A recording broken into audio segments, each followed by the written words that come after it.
Good morning everyone. जय देवी competition classes में आप सभी लोगों का स्वागत है। तो आज है 2 अक्टूबर 2021 से डेली करंट अफेयर की क्लास में जो भी इंपॉर्टेंट क्वेश्चन होंगे हम आपके समक्ष डिस्कस करेंगे और उनके बारे में इंपॉर्टेंट फैक्ट्स भी बताएंगे। तो चलते हैं अपने हम आज के पहले क्वेश्चन की तरफ। देख लेते हैं आज का हमारा पहला क्वेश्चन कौन सा बना हुआ है। तो चलते हैं। अगर आप लोगों ने अभी तक हमारे यूट्यूब चैनल को लाइक शेयर और सब्सक्राइब नहीं किया है तो आप लोग इसे लाइक शेयर और सब्सक्राइब कर लें और अपने दोस्तों को भी सुझाव दें कि वो हमारे चैनल को लाइक शेयर और सब्सक्राइब करें। तो चलते हैं पहले क्वेश्चन की तरफ। पहला क्वेश्चन हमारा है, हाल ही में किसने स्वच्छ भारत मिशन शहरी 2.0 और अमृत 2.0 को लॉन्च किया है। तो इसमें ऑप्शन है राजनाथ सिंह, ऑप्शन नंबर 2 है नरेंद्र मोदी, ऑप्शन नंबर 3 है अमित शाह, ऑप्शन नंबर 4 है अनुराग ठाकुर। तो क्या है, मिशन शहरी 2.0 और अमृत 2.0 को लॉन्च किसने किया है? तो ये किया हुआ है नरेंद्र मोदी जी ने। ठीक है, नरेंद्र मोदी जी ने ये मिशन लॉन्च किया हुआ है। अगला क्वेश्चन है, हाल ही में किसे 2021 का विदान पुरस्कार दिया गया है। तो हाल ही में किसे 2021 का विदान पुरस्कार दिया गया है। तो इसमें ऑप्शन है डॉक्टर रुक्मणी बनर्जी, एरिक हनुसेक या फिर भूपेंद्र यादव या फिर दोनों। तो इसमें से हमारा कौन सा ऑप्शन सही है? तो इसमें हमारा ऑप्शन नंबर सही है 1 और 2 दोनों। ठीक है, 1 और 2 दोनों। तो दोनों लोगों को विदान पुरस्कार दिया गया है, डॉक्टर रुक्मणी बनर्जी और एरिक हनुसेक को क्या है, विदान 2021 पुरस्कार दिया गया है। अगला क्वेश्चन है, तो ये देखते हैं, यही है 2021 का विदान पुरस्कार दिया गया है डॉक्टर रुक्मणी बनर्जी और एरिक हनुसेक को। ओके, अगला क्वेश्चन देख लेते हैं। अगला क्वेश्चन हमारा है, केंद्रीय श्रम एवं रोजगार मंत्री ने डीजी सक्षम कार्यक्रम लॉन्च किया है। तो हाल ही में केंद्रीय श्रम एवं रोजगार मंत्री ने डीजी सक्षम कार्यक्रम लॉन्च किया है। तो ये नरेंद्र मोदी ने, राजनाथ सिंह ने, अमित शाह ने या फिर भूपेंद्र यादव ने। तो ये किसके द्वारा लॉन्च किया गया है ये आपको बताना है। तो आप देखें और बताएं कि इसमें हमारा ऑप्शन नंबर कौन सही हो जाएगा। तो आप देखते हैं सबसे पहले इसका जवाब कौन देता है। तो इसमें हमारा ऑप्शन नंबर 4 है भूपेंद्र यादव के द्वारा केंद्रीय श्रम एवं रोजगार मंत्री डॉक्टर डीजी सक्षम कार्यक्रम लॉन्च किया गया है भूपेंद्र यादव के द्वारा। और कौन कौन से अभियान चले हैं 2021-20 में? तो इसमें सहयोग काइजिन, यह 2020 में भारत व जापान के तट रक्षक बलों के बीच चेन्नई में शुरू हुआ था। और ऑपरेशन संप्रीति, तो ये कहाँ शुरू हुए? तो ये मिशन हमारे हो जाते हैं। चलते हैं अगले क्वेश्चन की तरफ, देख लेते हैं। तो यही है भूपेंद्र यादव जी, इन्होंने ही डीजी सक्षम कार्यक्रम लॉन्च किया है। देख लेते हैं अगला क्वेश्चन हमारा कौन सा हो जाता है। तो अगला क्वेश्चन हमारा है, हाल ही में आयुध निदेशालय के पहले महानिदेशक कौन बने हैं। तो हाल ही में आयुध निदेशालय के पहले महानिदेशक कौन बने हैं? तो ये प्रशांत कुमार हैं, रुक्मणी बनर्जी हैं, ER शेख हैं या फिर इनमें से कोई नहीं। तो इसमें हमारा ऑप्शन नंबर सही है 3, ER शेख को आयुध निदेशालय के पहले महानिदेशक के रूप में नामित किया गया है। तो देख लेते हैं, ये हैं ER शेख बने हुए हैं, आयुध निदेशालय के पहले महानिदेशक ER शेख बने हुए हैं। तो ये है ER शेख। अगला क्वेश्चन है, हाल ही में राष्ट्रीय उद्यान के भीतर किला हुआ ज्वालामुखी में हुआ विस्फोट, यह कहाँ पर है? तो ये कहाँ पर है किला हुआ ज्वालामुखी? तो देख लेते हैं, या इंडोनेशिया में है, रूस में है, हवाई द्वीप अमेरिका में है या फिर इनमें से कोई नहीं। तो इसमें से हमारा ऑप्शन नंबर सही है 3, हवाई द्वीप अमेरिका में अमेरिका के राष्ट्रीय उद्यान के भीतर ये किला हुआ ज्वालामुखी में विस्फोट हो गया है। तो देख लेते हैं, ये फटा है ज्वालामुखी। देखते हैं इसके बारे में। तो ये अमेरिका के बारे में, अमेरिका की राजधानी वाशिंगटन DC। यहाँ के राष्ट्रपति जो बाइडेन, इनकी 2 पुस्तकें हैं, प्रॉमिस मी डैड और प्रॉमिस टू कीप। इनकी 2 पुस्तकें इंपॉर्टेंट हो जाती हैं। यहाँ की वाइस प्रेसिडेंट हैं कमला हैरिस, इनकी 3 पुस्तकें इंपॉर्टेंट हैं, super hero in everywhere, the truth we hold और स्मार्ट ऑन ए क्राइम। ये इनकी 3 पुस्तकें इंपॉर्टेंट हो जाती हैं, पेपर के माध्यम से इंपॉर्टेंट हैं। भारत और अमेरिका के बीच में होने वाले युद्धाभ्यास कौन है? कोप इंडिया, टाइगर ट्रंप, वज्र प्रहार इसी साल हिमाचल प्रदेश में हुआ है और युद्धाभ्यास इसी साल राजस्थान के बीकानेर में हुआ है। देख लेते हैं ज्वालामुखी के बारे में। तो ज्वालामुखी के बारे में प्रमुख बिंदु हैं किला हुआ ज्वालामुखी जिसे माउंट किला हुआ हवाई में अधिक फैला हुआ है। यह सब बताया जाता है कि संयुक्त राज्य अमेरिका में हवाई द्वीप में दक्षिण पूर्वी भाग पर हवाई ज्वालामुखी राष्ट्रीय उद्यान में ये स्थित है। किला हुआ पश्चिमी और उत्तरी ढलान, इसके पास ज्वालामुखी मोना लोआ के साथ विलय होते हैं। विश्व के सबसे सक्रिय ज्वालामुखी में स्थान प्राप्त है इसे। इसका आकार गुंबद के समान है। ज्वालामुखी का 4090 फुट या 1250 मीटर शिखर क्षतिग्रस्त हो गया है, जिसके कारण ज्वालामुखीकरण लगभग 3 मील 5 किलोमीटर लंबा और 2 मील मतलब 3.5 किलोमीटर चौड़ा तथा 10 वर्ग किलोमीटर से अधिक क्षेत्र वाले एक काल्डेरा का निर्माण हो गया है। ठीक है, काल्डेरा क्रेटर या ज्वालामुखी शंकु के रूप सामान्य कीपाकार गर्तानुकार से ये बन जाता है। यह क्रेटर धंसा हुआ अथवा विस्फोट उद्गार के निर्मित हो गया है। अगला क्वेश्चन देख लेते हैं। हाल ही में कोरोना से बच्चों को बचाने के लिए किस संस्थान ने बाल रक्षा किट बनाई है? तो बाल रक्षा किट किसने बनाई है? तो ये देख लेते हैं, आयुर्वेद संस्थान या फिर सीरम इंस्टीट्यूट या फिर हो जाएगा भारत बायोटेक या फिर इनमें से कोई नहीं। तो इसमें से हमारा ऑप्शन नंबर कौन सही है? ऑप्शन नंबर इसमें हमारा 1 सही है। आयुर्वेद संस्थान ने कोरोना से बच्चों को बचाने के लिए बाल रक्षा किट बनाई है। ठीक है, किट। ओके, तो ये है बाल रक्षा किट। इसे बायोटेक आयुर्वेद संस्थान ने बनाया हुआ है। अगला क्वेश्चन हमारा है, हाल ही में नृत्य और संगीत का उत्सव नट कीर्तन कहाँ पर शुरू हुआ है? तो हाल ही में नृत्य और संगीत का उत्सव नट कीर्तन कहाँ पर शुरू हुआ है? केरल में, तमिलनाडु में, मणिपुर में या फिर उड़ीसा में? तो इसमें हमारा ऑप्शन सही है, ऑप्शन नंबर 3। कहाँ? मणिपुर में संगीत और नृत्य और संगीत का उत्सव ये नट कीर्तन मणिपुर में शुरू हुआ है। तो देख लेते हैं मणिपुर। तो मणिपुर के बारे में। तो देख लेते हैं मणिपुर तो ये नट कीर्तन है। देखो, ठीक है, मणिपुर के बारे में देखते हैं। मणिपुर की राजधानी इम्फाल, सबसे बड़ा शहर इम्फाल ही है। जनसंख्या यहाँ की 28,55,794 है। घनत्व यहाँ का प्रति व्यक्ति तो 129 प्रति वर्ग किलोमीटर में है। इसका यहाँ पर क्षेत्रफल कितना है इसका? तो 22,347 वर्ग किलोमीटर इसका क्षेत्रफल हो जाता है। यहाँ की राजभाषा मणिपुरी है। गठन 21 जनवरी 1972। मणिपुर सरकार में राज्यपाल गंगा प्रसाद, मुख्यमंत्री एन बीरेन सिंह भाजपा से हैं। विधानमंडल 1 सदनीय है। विधानसभा में 60 सीटें हैं, राज्यसभा में 1 और लोकसभा में 2 सीटें हैं। यहाँ का एक संयुक्त उच्च न्यायालय कौन सा है? मणिपुर उच्च न्यायालय यहाँ का हो जाता है। ठीक है, कौन है? मणिपुर यहाँ का उच्च न्यायालय हो जाता है। ठीक है, तो चलते हैं अगले क्वेश्चन की तरफ, देख लेते हैं अगला क्वेश्चन हमारा आज का कौन सा बना हुआ है। तो अगला क्वेश्चन हमारा है, हाल ही में गुलाब के बाद शाहीन चक्रवात का खतरा किन राज्यों पर छाया है? तो हाल ही में गुलाब के बाद शाहीन चक्रवात का खतरा किन राज्यों पर छाया हुआ है? तो ये महाराष्ट्र में, गुजरात में, तमिलनाडु में या फिर एक और व दोनों में? तो इसमें से हमारा ऑप्शन नंबर कौन सही है? तो इसमें हमारा ऑप्शन नंबर सही है 4, 1 व 2 दोनों में। महाराष्ट्र और गुजरात में शाहीन चक्रवात का खतरा मंडरा रहा है या छाया हुआ है। ओके, तो ये है मौसम अलर्ट, गुलाब के बाद शाहीन चक्रवात का खतरा मंडराया है। ठीक है, तो महाराष्ट्र और गुजरात में। अगला क्वेश्चन देखते हैं। तो महाराष्ट्र के बारे में, महाराष्ट्र की राजधानी नागपुर है। जिले यहाँ पर 36 हैं। सीएम है उद्धव ठाकरे, गवर्नर भगत सिंह कोश्यारी, उप मुख्यमंत्री अजित पवार हो जाते यहाँ पर हैं। विधानसभा में 288 सीटें, राज्यसभा में 19 और लोकसभा में 48 सीटें यहाँ पर हैं। विधान परिषद में यहाँ पर 78 सीटें हैं। इसका गठन कब हुआ था? तो इसका गठन हुआ था 1 मई 1960 को महाराष्ट्र का गठन हुआ था। अगला क्वेश्चन देखते हैं।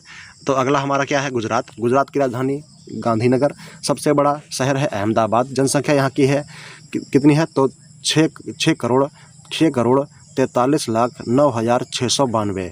घनत्व कितना है? तो घनत्व इसका होता है 308 प्रति वर्ग किलोमीटर। ठीक है, प्रति व्यक्ति। ठीक है, और क्षेत्रफल यहाँ का है 1,96,024 किलोमीटर। और यहाँ का जो ज़िले हैं 33 ज़िले हैं। राजभाषा गुजराती। गठन 1 मई 1960 में हुआ था। राज्यपाल आचार्य देवव्रत हैं। मुख्यमंत्री भूपेंद्र भाई पटेल भाजपा से हैं।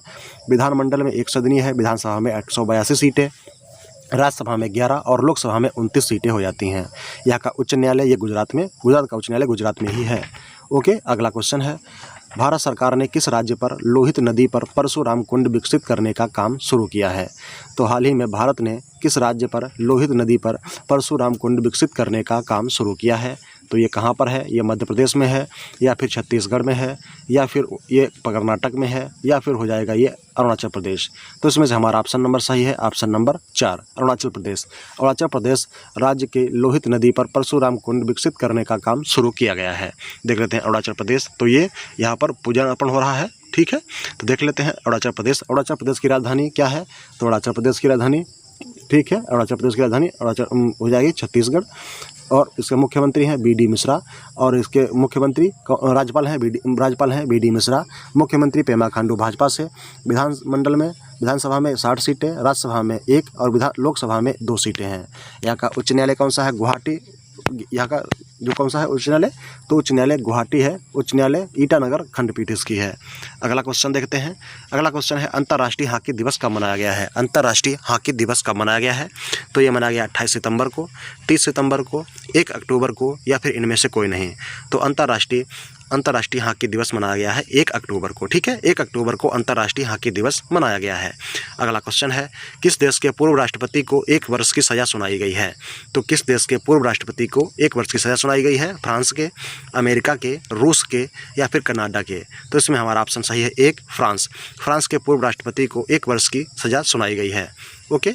अगला क्वेश्चन है किसने LIC के CMD के रूप में पदभार संभाला है? तो हाल ही में किसने LIC के CMD के रूप में पदभार संभाला है? तो ये हो जाते हैं इसमें हमारे अक्षय कुमार। फिर ऑप्शन नंबर 2 है DC पटनायक। ऑप्शन नंबर 3 है रुक्मणी बनर्जी। ऑप्शन नंबर 4 है इनमें से कोई नहीं। तो इसमें से हमारा ऑप्शन नंबर कौन सही हो जाएगा? इसमें हमारा ऑप्शन नंबर 2 सही है, DC Patnaik. DC Patnaik LIC के CMD के रूप में इन्होंने पदभार संभाला है। देख लेते हैं LIC की स्थापना 1956 में हुई थी।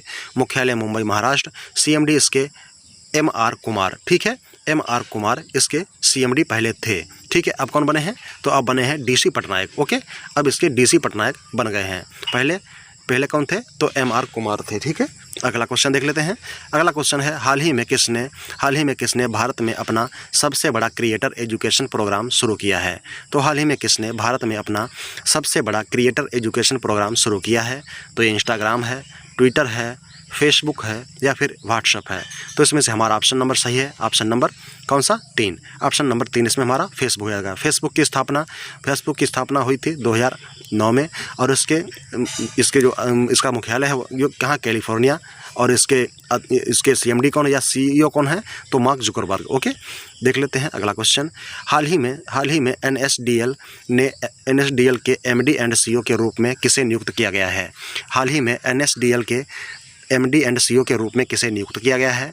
तो ये आकृति बनर्जी हैं, पद्मजा चंद्रू हैं, BC पटनायक हैं, या फिर इनमें से कोई नहीं। इसमें से हमारा ऑप्शन सही है, ऑप्शन नंबर 2 पद्मजा चंद्रू जो हैं इन्हें NSDL के MD एंड CEO के रूप में नामित किया गया है। तो देख लेते हैं, ये हैं NSDL के MD एंड CEO के रूप में पद्मजा चंद्रू को बनाया गया है।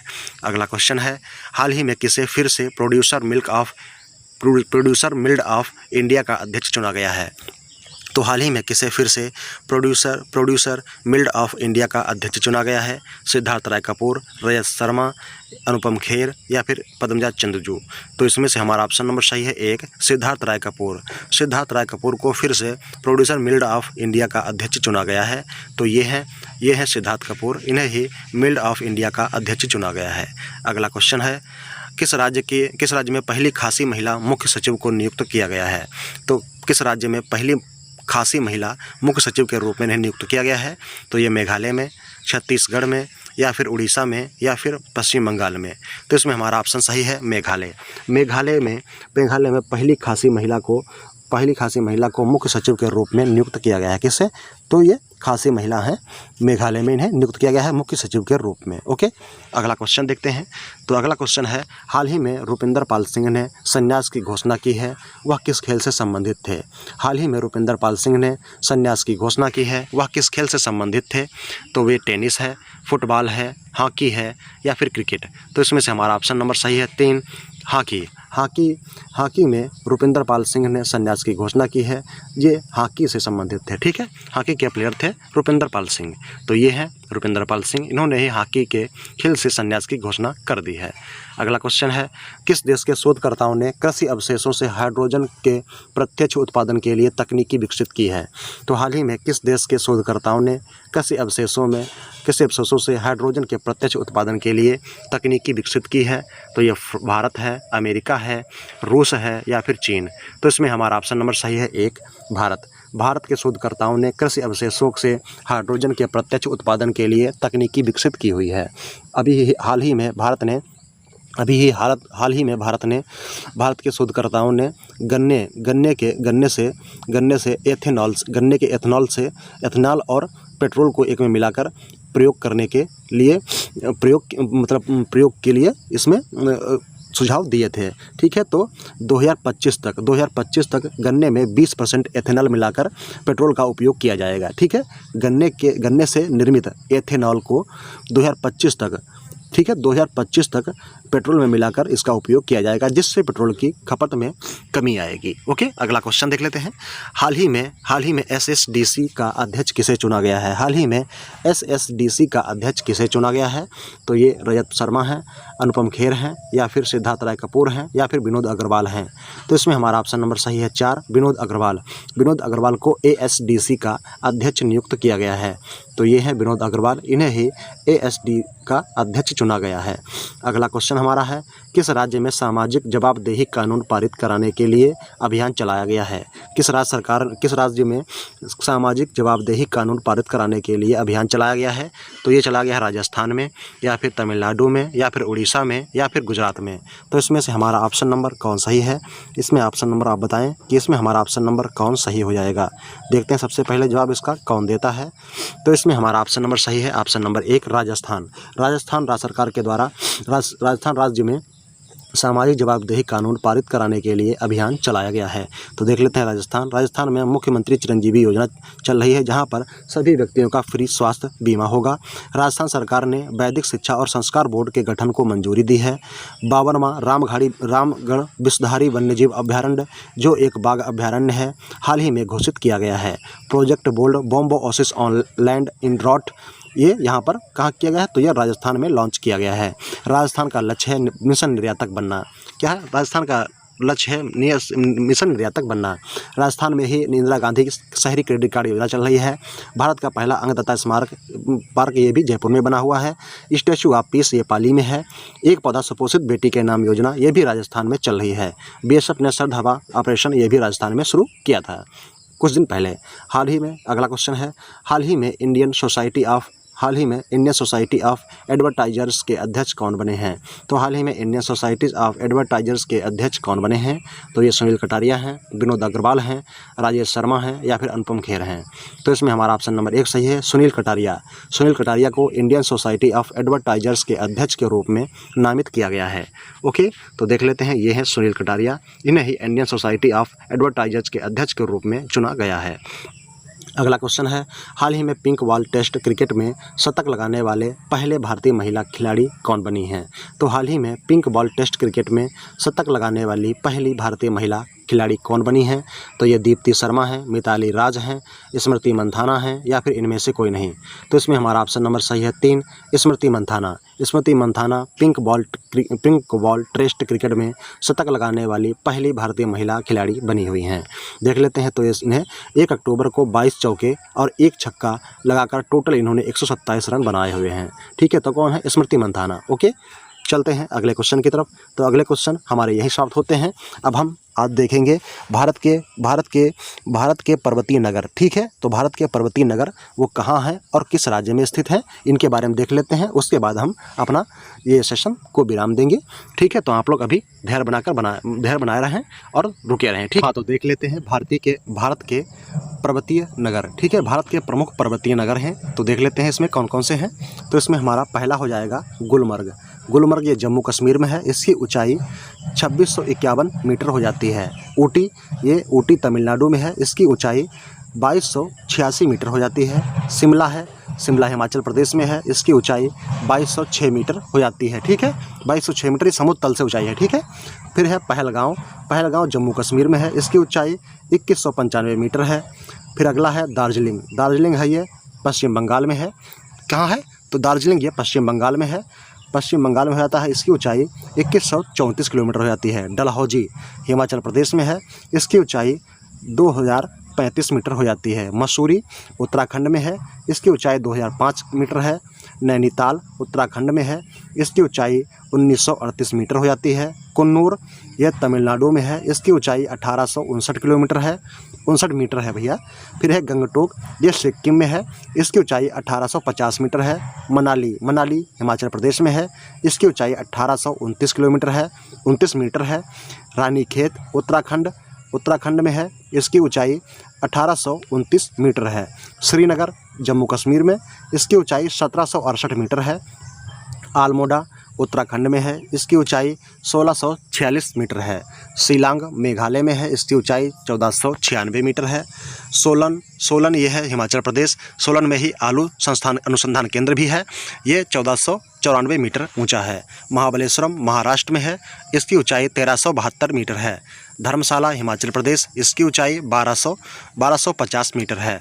कुल्लू घाटी हिमाचल प्रदेश में, इसकी ऊंचाई 1219 मीटर है। माउंट आबू राजस्थान में है, इसकी ऊंचाई 1219 मीटर है। पंचगनी महाराष्ट्र, ये उसकी ऊंचाई 1219 मीटर है। मन्नार केरल में है, ये 1158 मीटर ऊंचा है। पंचमढ़ी मध्य प्रदेश, इसकी ऊंचाई 1067 मीटर है। फिर क्या है, सपुतारा गुजरात में है, इसकी ऊंचाई कितनी हो जाती है, तो इसकी ऊंचाई हो